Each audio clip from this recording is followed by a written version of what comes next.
Bună ziua, prieteni, și bine ați venit pe canalul nostru. Eu astăzi vreau să fac o ciorbă de legume cu conopidă. Am aici 3 căței de usturoi, o ceapă, un ardei roșu, 2 cartofi, morcov, pătrunjel, dovlecel, țelină. Ce legume doriți să puneți? Haideți pentru început să tăiem usturoiul și ceapa.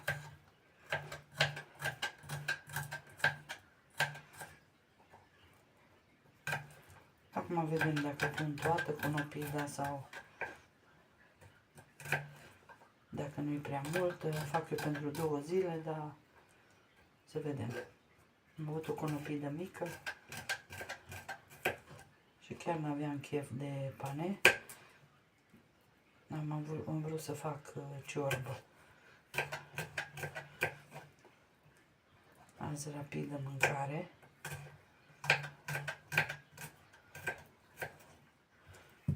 Punem usturoiul prima dată, mai bine până se încălzește uleiul.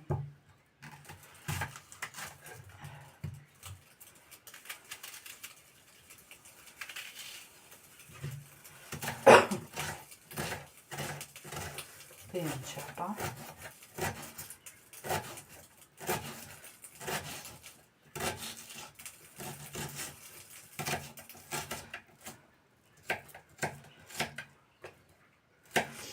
Așa.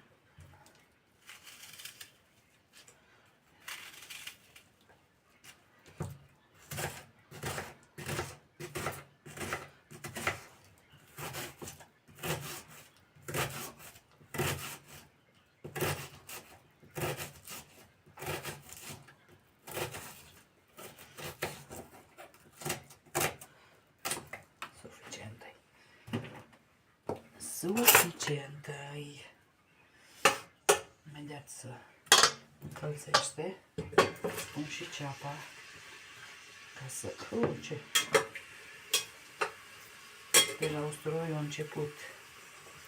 Ce gust fain.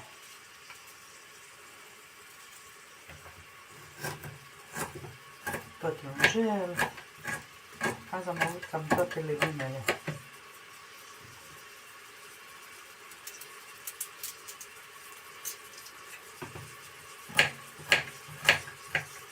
Acum le tăiați cât doriți de mărunte, cum vă plac.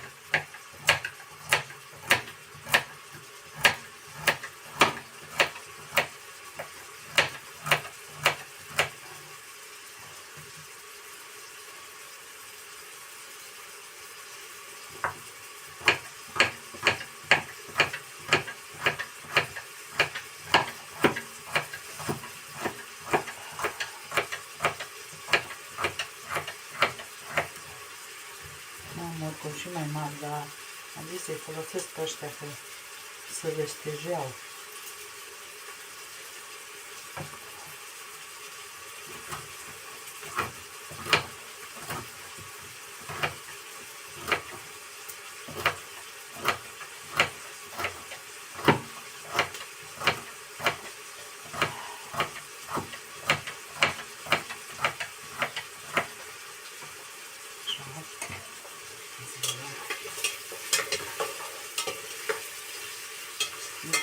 Deocamdată ea să se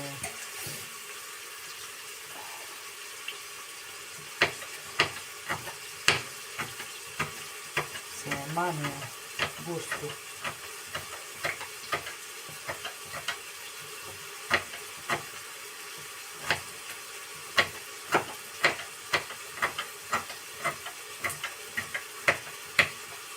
Așa, cred că am tăiat. Am aici un pătrunjel.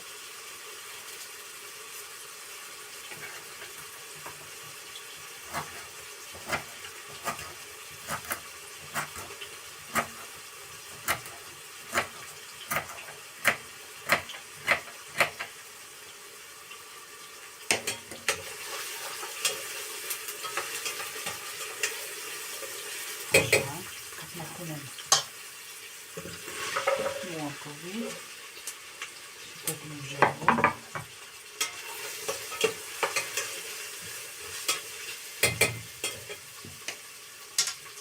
aici și cartofii.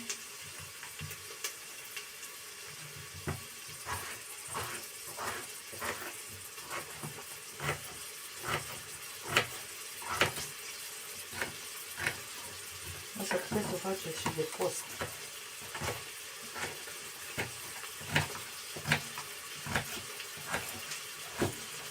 Puteți să o faceți.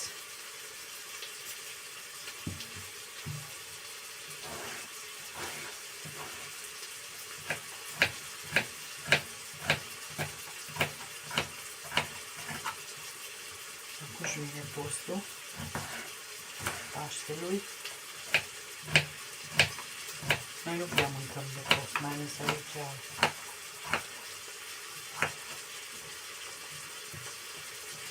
Așa, punem și cartofii.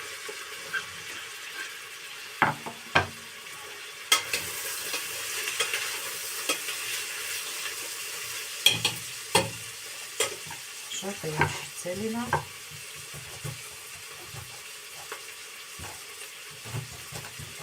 Bombe vitamine. Avem.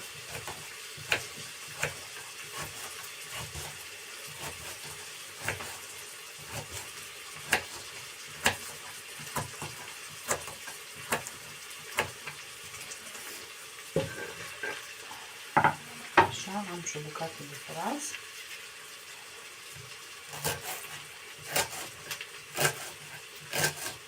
Așa că vedeți.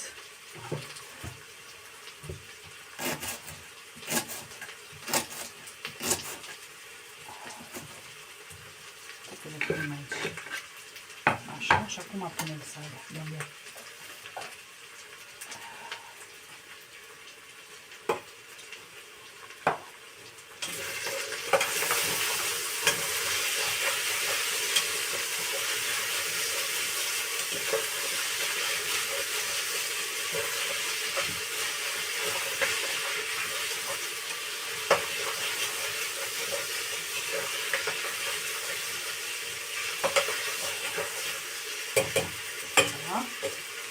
Acum tăiem ardeiul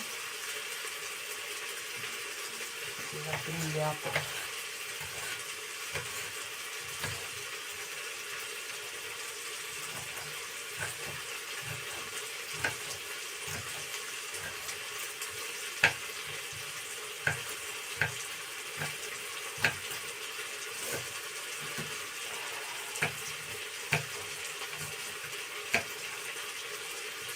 Așa mai mare, că îmi place să rămână.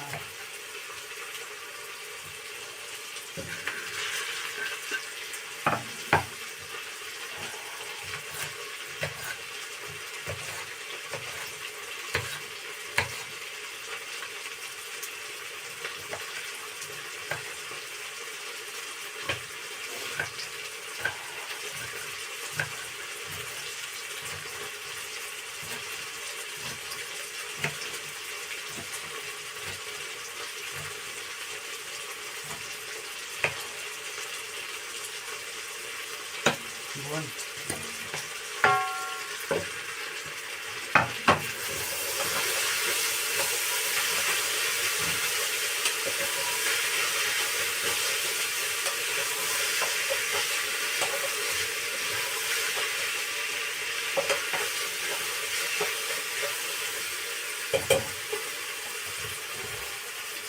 Să pun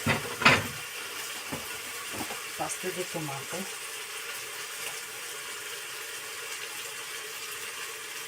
Sau bulion, ce doriți, spuneți.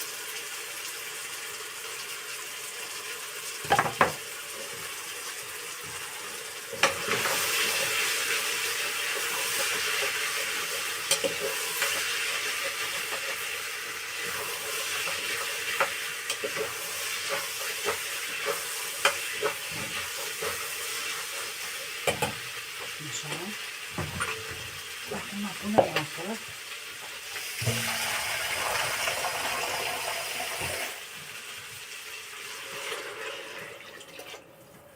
Am 3 litri de apă.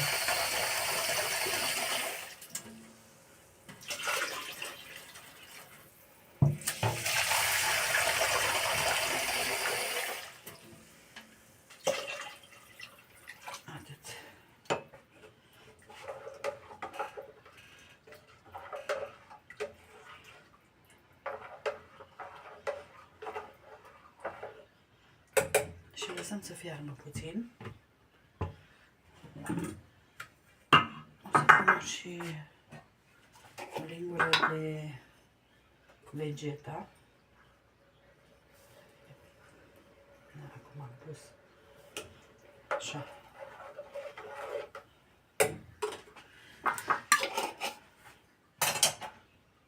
O să pun puțin piper, dar nu mult.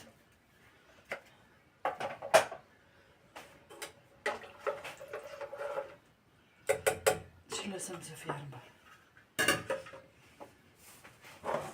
Cum v-am zis că am conopit, dar am și dovlecelul ăsta.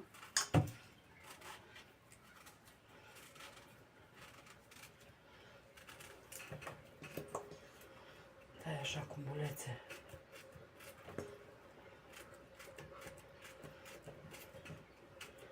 Să las să fiarbă un pic și după aia pun înăuntru. Conopid am rupt-o așa bucățele.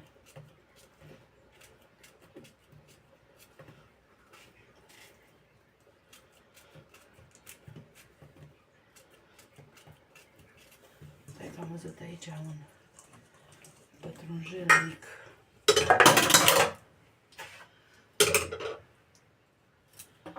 Da. Unde ești? Aici a sărit. Așa, și lăsăm să fiarbă. Și să zic după un sfert de oră, când a început să fiarbă, atunci punem astea. Legumele toate fierb repede. Eu am rupt-o cât am putut de mică, deci am desfăcut-o ca să nu fie exagerat de mare. De-aia și pare multă, dar au fost o mână atâta de... Haideți să vă arăt ce vreau să fac astăzi. Mi-a rămas pireu de ieri. Și vreau să fac niște crochete.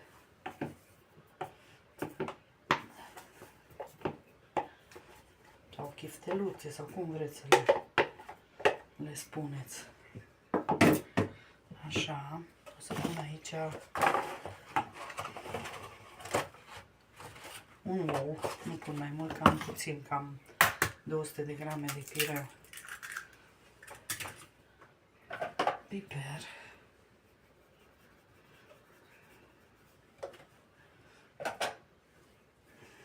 Punem mai puțină sare, că ei sărați, dar mai vine și altceva înăuntru.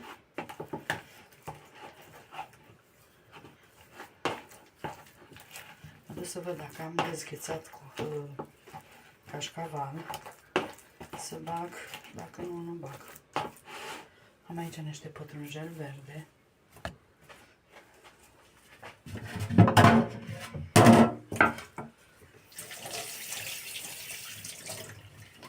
Așa, să-l bag înăuntru.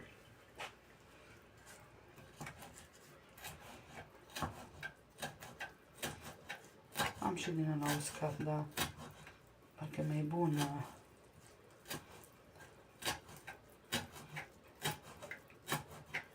Proaspăt.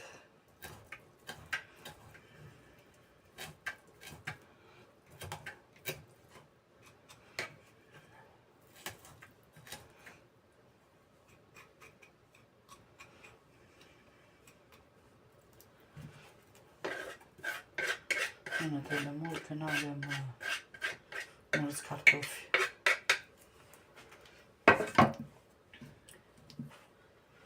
Puțin praf de usturoi. Sau usturoi din ăsta l-am putea să băgați. Mă duc să văd de cașcaval. Am găsit și cașcaval. Credeți că eu nici mai știu ce e acolo în frigider. Frigiderul e foarte mic și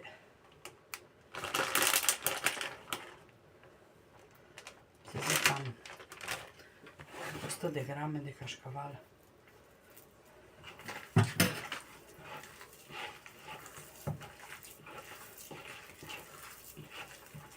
Da, e opțional, dacă nu doriți, nu puneți.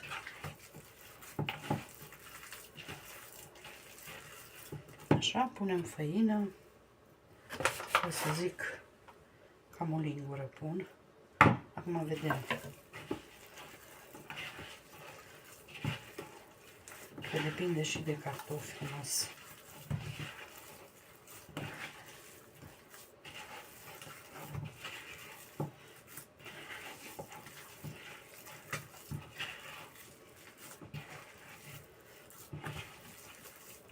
Haideți să gustăm.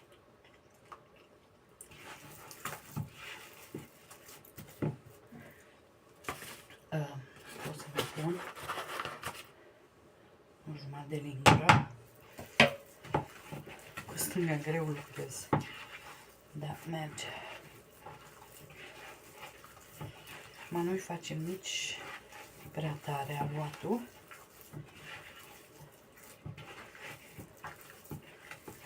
Nici prea moale.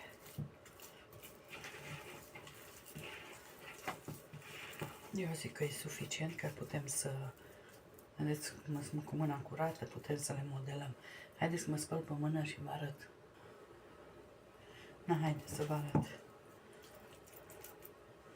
Eu le fac așa mai lunguiețe. Ca crochetele.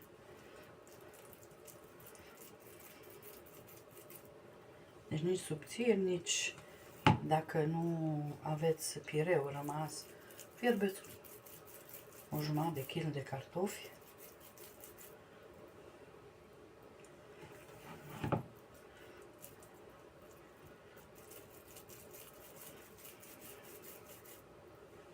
Și puneți, nu neapărat trebuie să aveți, eu am făcut că am avut pireu rămas.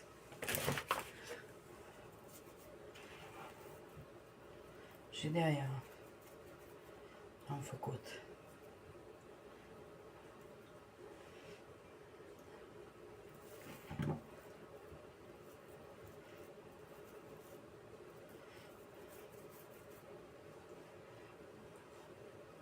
Așa.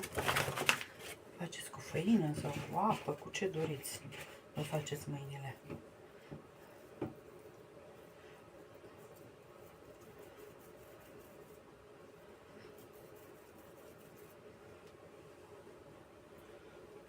Așa. Hai să mă spăl.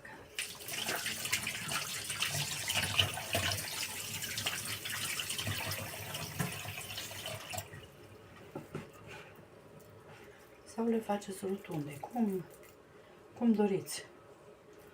Puteți să le faceți și rotunde.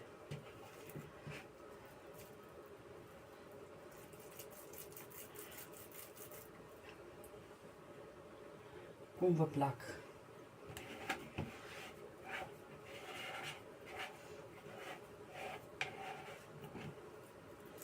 Uite de bine. Asta o fac rotundă, că mi-a rămas de pe asta, de pe lighean.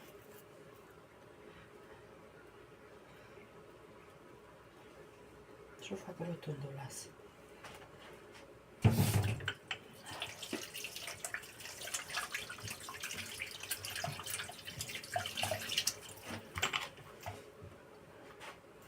Mă ștergem pe aici.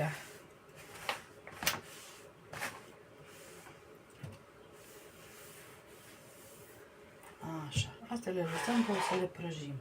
Haideți să ne uităm la ciorbă dacă a început.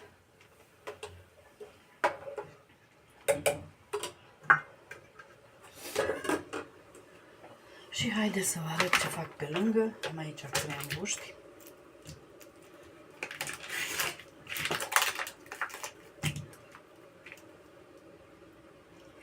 Care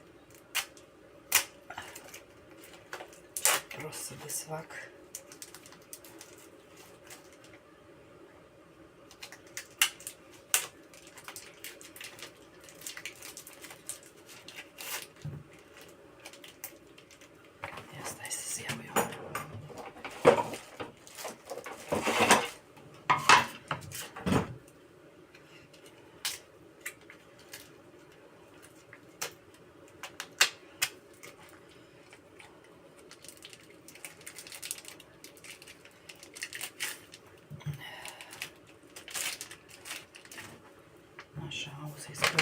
puțin că nu-mi place.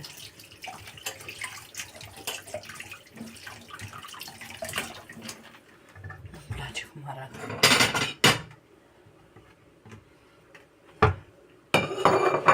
Așa, eu o să-i tai în două.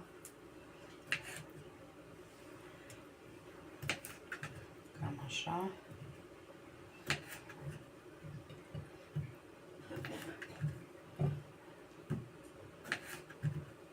Acum că nu se gata.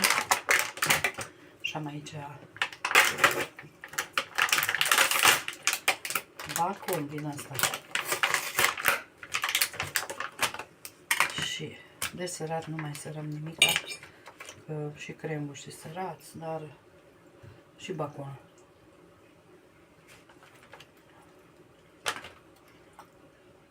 Nu vezi că vă arăt cum îi împachetez. Mi-a mă enervează asta că e așa subțire. Uite. Dacă e pus la grămadă.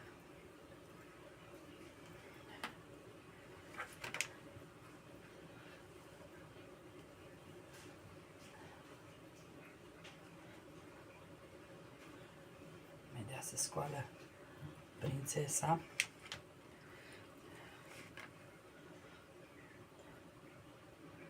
Așa.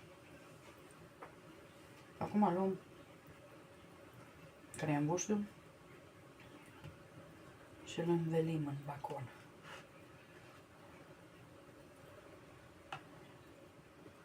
Așa, și punem la cuptor. Haideți că eu le fac ca să nu vă țin până le fac pe toate, că cu ăsta o să-mi rog moarte.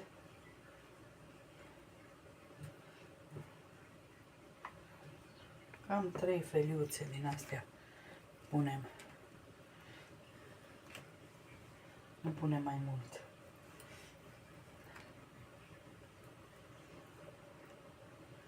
Merge și 4 că-s mari, adică slați. Dar acum chiar dacă nu acoperă tot, nu contează.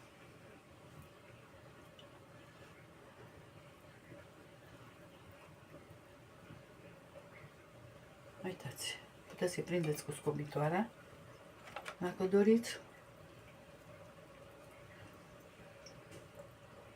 Haideți că vă arăt când e gata. Haideți să vă arăt. Aici am pus în tigaia asta mică.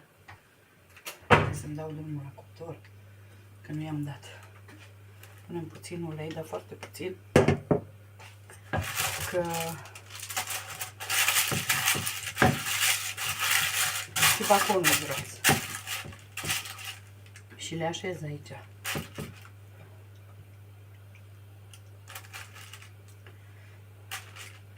Neavând multe, așa, dacă faceți multe, atunci puneți-le în tavă.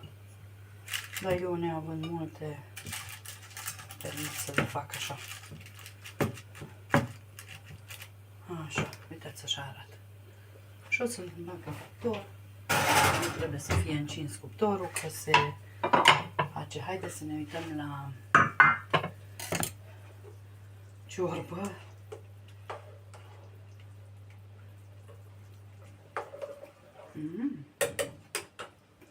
Dacă bag puțin bulion din ăsta, dar dacă pot să-l desfac.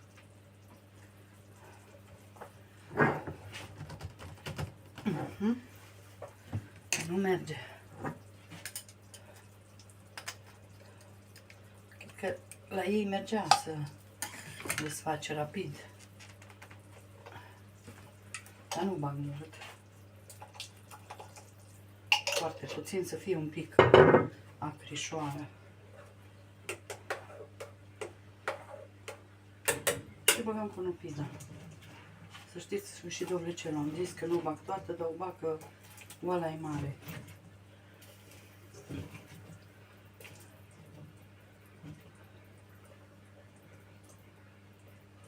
Uite, mă, că am spălat-o și tot se vede ceva în ea.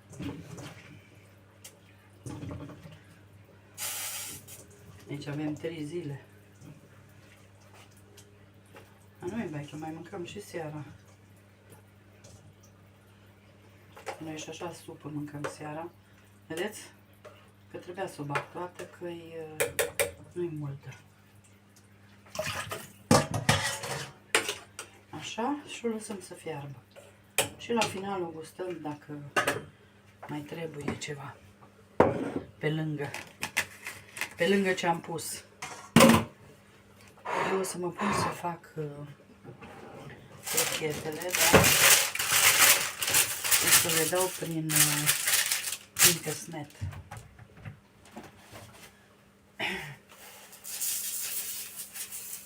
Când le pun la prăjit. Deci o să le dau așa. Vedeți? Așa o să le dau toate.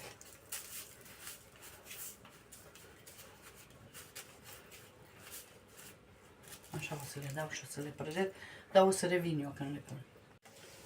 Haideți să ne uităm la ciorbă. Ciorba cred că e aproape gata. Mai trebuie puțin conopida. Da, eu o să pun puțin verdeață. Acum. Mărar și pătrunjel am amestecat aici.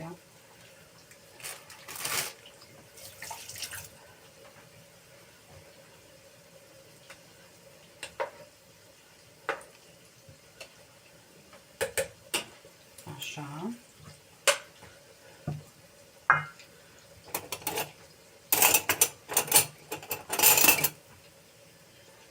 Ne-am pus și ăștia la prăjit.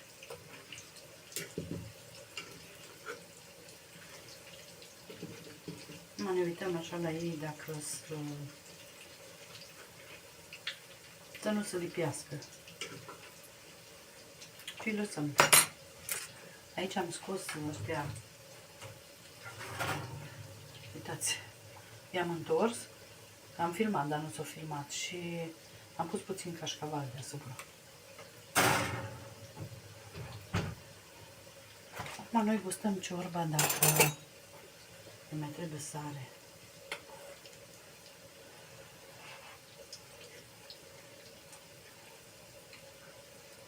Sare eu zic că nu mai trebuie. Dar o să mai pun puțin usturoi praf. Usturoiul la conopidă, usturoiul de gustul.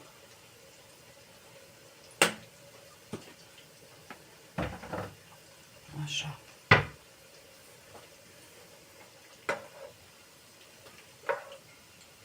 Dar ce faină ciorbă a ieșit. Praz, toate desloacriți cu zeamă de lămâie. Eu o să pun și smântână din asta de gătit. Dacă o faceți de post, nu puneți, lăsați-o așa.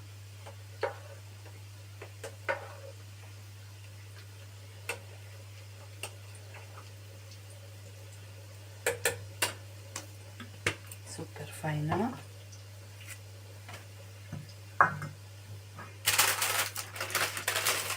Astăzi îmi pierd lingurile.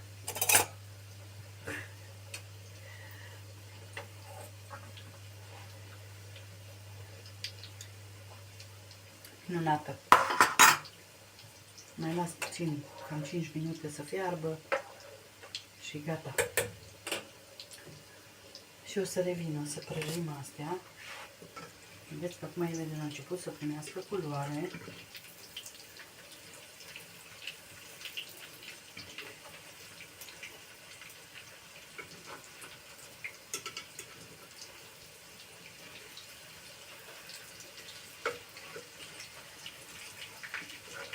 De-aia le-am făcut mai scurte. Dacă sunt prea lungi, nu pot să le întorc.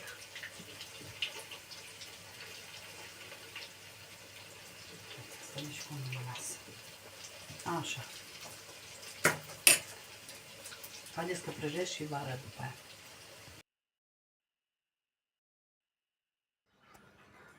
Și uitați, dragile noastre, așa arată și supa noastră de conopidă.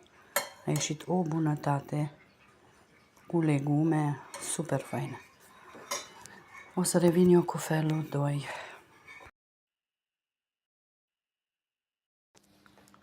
Și uitați, dragile noastre, asta e rezultatul final. La felul 2, uitați ce bine arată. Aici avem crochetele de cartofi, aici avem crembuști înveliți în vacon, sosul de usturoi cu mărar. Dacă vă uitați, am făcut într-o zi cu iaurt, mărar și usturoi și sare după gust și, bineînțeles, nelipsita salată verde. Asortată. O bunătate! Sper să încercați această rețetă, noi vă mulțumim și o zi minunată vă doresc. Bye, bye!